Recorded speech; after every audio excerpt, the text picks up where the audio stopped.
Bleez, the fallen princess of the Red Lantern Corps. Before she carried a ring of rage, Bleez was a princess. She was born on Havania, a distant world located in Space Sector 33. She belonged to a winged people, and among them, Bleez was celebrated for her beauty. Her great feathered wings gave her the appearance of a celestial being, a princess who seemed born not merely to rule, but to soar above the ordinary world.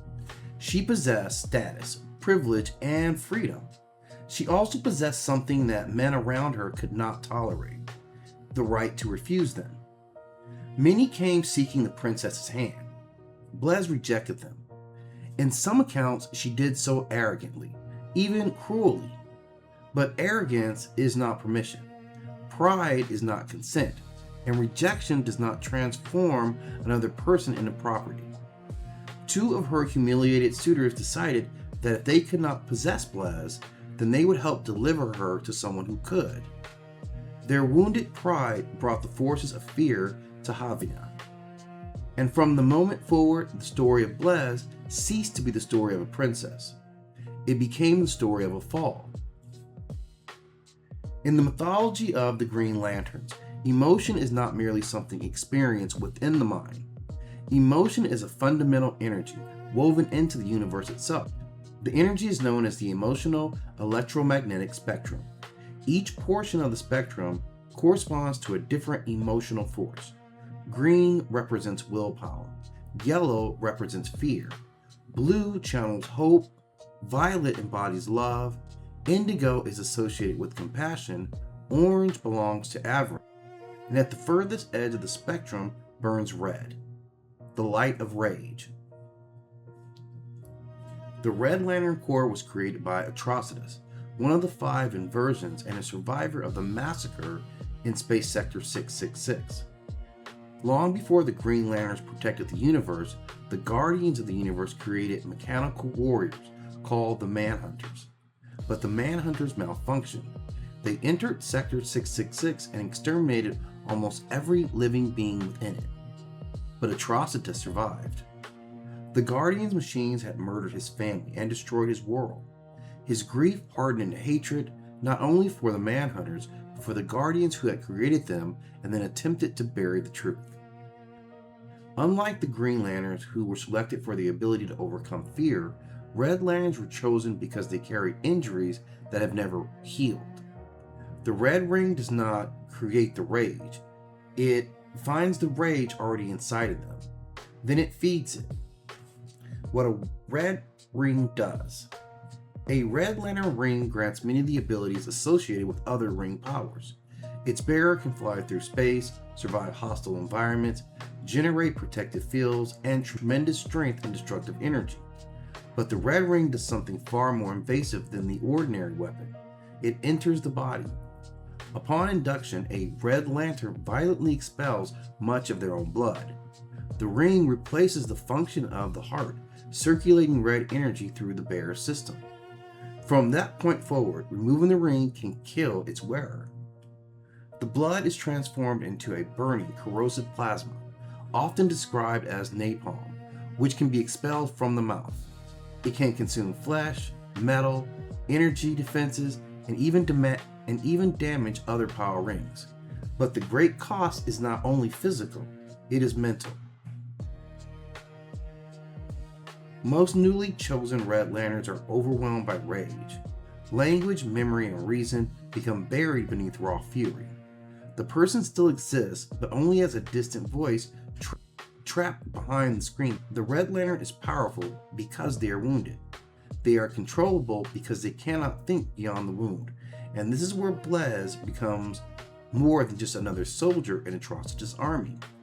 Because Bleez eventually learned to think through the rage. During the Sinestro Corps Wars, a member of the fear-powered Sinestro Corps came to Havania. Bleez's mother was murdered. Bleez was abducted and carried away to Arax, the sentient city, a living mechanical world allied with the Sinestro Corps. There, Bleez was imprisoned, tortured, and subject to sexual violence. Her captors treated her beauty as something they were entitled to possess, and her wings as something they were entitled to destroy. Her feathered wings were cut away. This mutilation carries a meaning beyond physical injury. Bleez had been born with the sky as a part of her inheritance. Flight was not simply one of her abilities, it belonged to her identity. By destroying her wings, the captors attempted to reduce a celestial princess into an object trapped within their darkness. But when the Green Lantern Corps attacked ranks during the Battle of Mogo, Bleez found an opportunity to escape. She ran. One of her captors followed. Even after everything that had been done to her, he attempted to impose himself on her one final time. That was when the Red Ring arrived. It did not come because Bleez was fearless. It did not come because she still possessed hope. It came because her suffering had generated a rage powerful enough to be seen across the cosmos. The ring placed itself upon her hand. Her blood became fire, her body was remade, and from the ruins of her mutilated wings emerged skeletal structure that would become her new silhouette. The princess of Havania had once resembled an angel. The Red Lantern who rose from her captivity resembled a demon.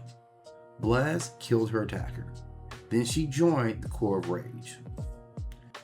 Bleez appeared in Final Crisis, Rage of the Red Lantern 1, released in 2008, as one of the Red Lanterns who attacked the Green Lanterns, transporting Sinestro to his execution. Like most members of the early Corps, she appeared nearly feral. She hissed, screamed, attacked, and vomited burning red plasma. Her elaborate history had been stripped down to a single surviving emotion. Rage had saved Bleez from captivity, but it had also constructed another prison around her. This is the fundamental contradiction of the Red Lantern mythology. Rage can be a voice that says, "What happened to me was wrong." It can provide the strength to survive violation, resist oppression, and strike back at those who believe their victims were powerless between justice and destruction. It keeps the body moving long after hope has failed, but it does not know where to go. Bleez had escaped Rax. Emotionally, however, she was still trapped there. Atrocitus eventually selected Bleez to serve as his lieutenant, but if she was going to command others, she needed more than just fury. On Asmalt lies the Blood Ocean, a mystical reservoir connected to Atrocitus and the history of the 5 inversions. Immersion in its blood can restore a lantern's memories and higher intelligence without removing the ring. Bleez entered the Blood Ocean, and the princess awakened inside the monster. Her memories returned, her ability to speak returned, so did her intelligence, ambition, and capacity for strategy. That clarity did not heal her.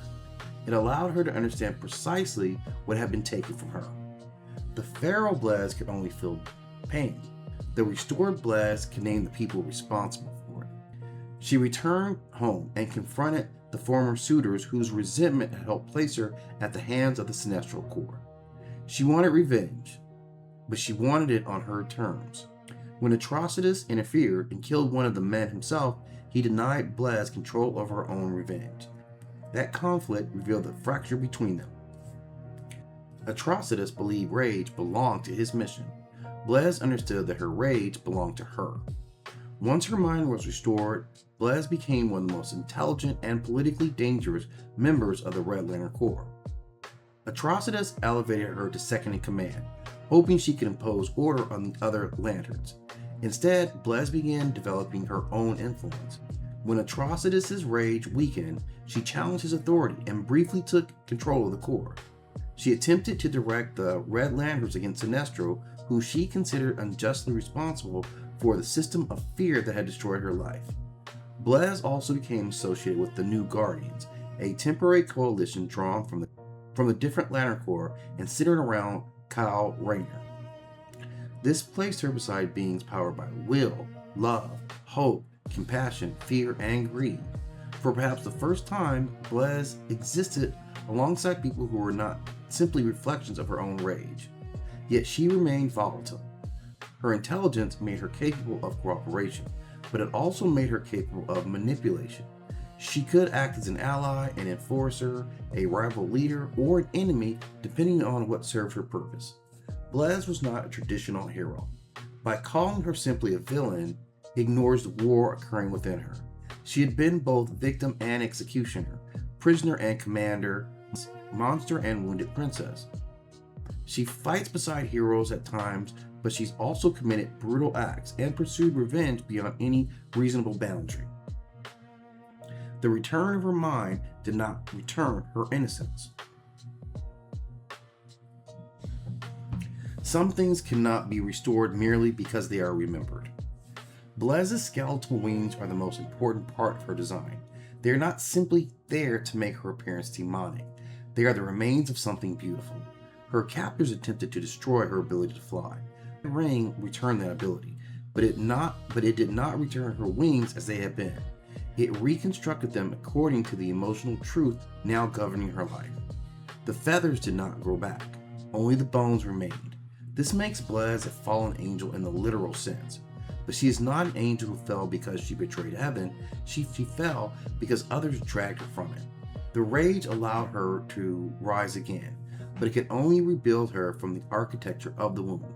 And this is what makes Bleez different from many other rage power characters. She's not merely angry. Her transformation illustrates what happens when trauma becomes identity. Her power is real. Her survival is real. Her vengeance is real. But the shape of her new freedom still bears the fingerprints of those who harmed her. Bleez is the fallen winged princess of the DC universe. She began as a royal daughter of Havania, celebrated for her beauty and born with freedom of the sky. She was betrayed by wounded men, captured by the Sinestro Corps and stripped of her family, her body autonomy, and her wings. At the moment she could no longer endure, rage answered her. The ring did not rescue Bleez by turning her into what she had been. It transformed her something that the captors could no longer control. It replaced her heart. It set fire to her blood. It turned the remains of her wings into the bones of a weapon. Bleez survived, but survival and healing are not the same thing. Her story asks whether rage can liberate a person without eventually becoming another master. It asks whether vengeance can restore agency or merely keep the victim spiritually chained to the scene of the violation. Bleez is powerful because she refuses to remain helpless. She is tragic because the force that freed her also feeds upon the injury that imprisoned her. She is not the princess she once was. She is not entirely the monster the Red Ring created. She is the thing that stands between them, a fallen angel flying on the skeleton of her former self, crossing the darkness on wings that remember what had been taken. And whenever those wings carry her, the red light burns as both warning and testimony. Bleez did not survive her challenge unchanged. She survived it angry.